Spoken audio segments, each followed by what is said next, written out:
Nowitzki, high arcing three. Oh! He's one of the most unique offensive weapons to ever play this game.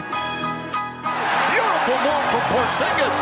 He's almost comparable to Dirk Nowitzki at this age. Tonight in Johannesburg, South Africa, the NBA once again visits African soil with its stars on display. I was here at Basketball Wars in 2009 in Joburg already, so I've been here once and I had a great time. It was an incredible experience for me, so when this opportunity came up again, I jumped on it. I wanted to be a part of it, especially the Africa game makes it even more special. Team World, let's bring it home!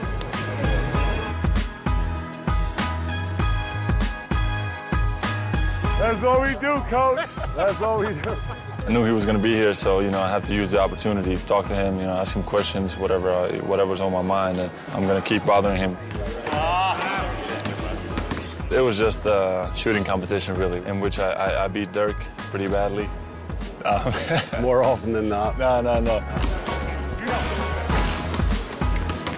It was a lot of fun, just hanging out with him, asking him questions, and at the same time, getting some work done.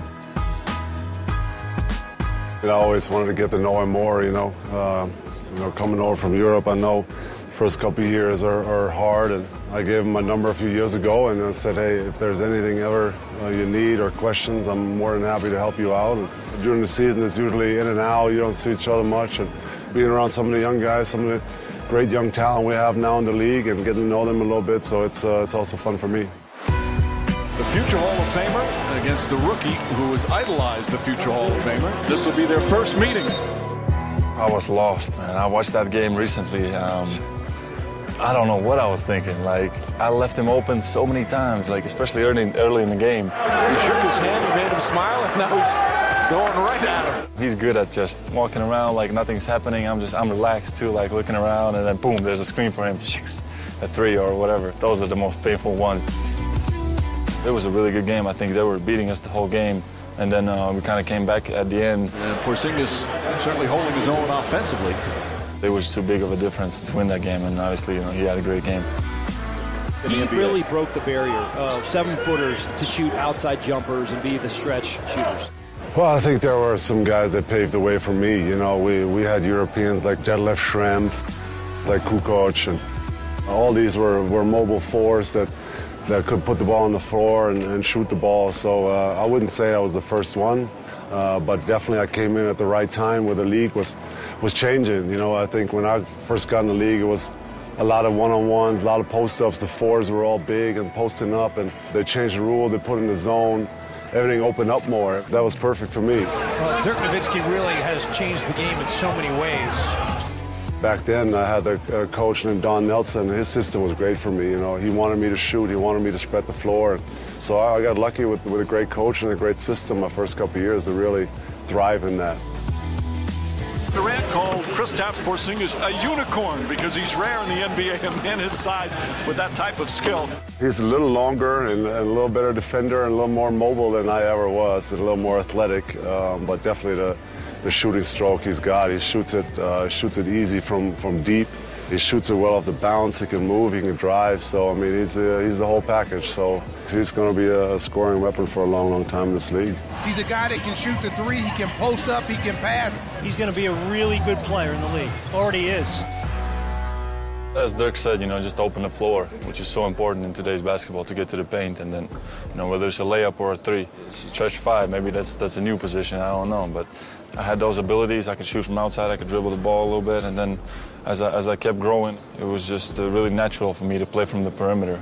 And then obviously, watching guys like him play, made me realize that you can get to the NBA playing that way. The best jump shooting 7-footer of all time. I would find stuff online and in YouTube and just look up his highlights and that kind of stuff. I watched a lot of guys. Pau Gasol, Kevin Garnett, Michael Jordan, Kobe. I watched all day Kobe. All kinds of guys. I watch highlights. I love basketball, so that's what I do. The Dallas Mavericks are NBA champions. The first title in franchise history. The emotions of Dirk Nowitzki, what he's always dreamed of. I was so happy you can't imagine. To win the title, NBA Finals MVP, that was, something incredible for us in Europe. I was really, really happy that the Mavs won that year. Down low against Larry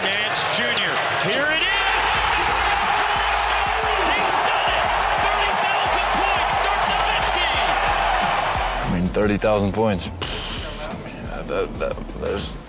I mean, I can't really explain what it is. I mean, that's an unbelievable achievement.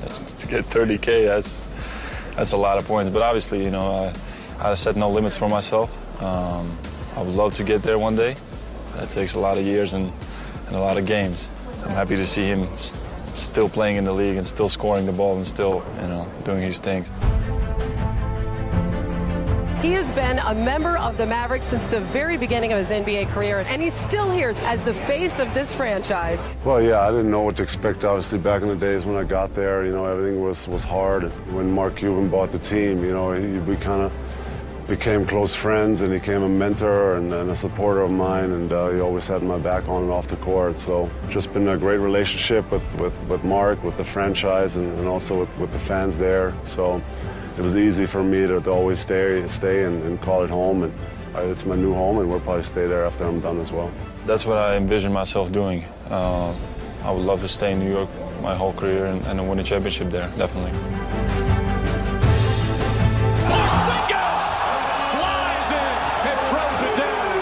He is the future of this New York franchise. That's one thing they do know.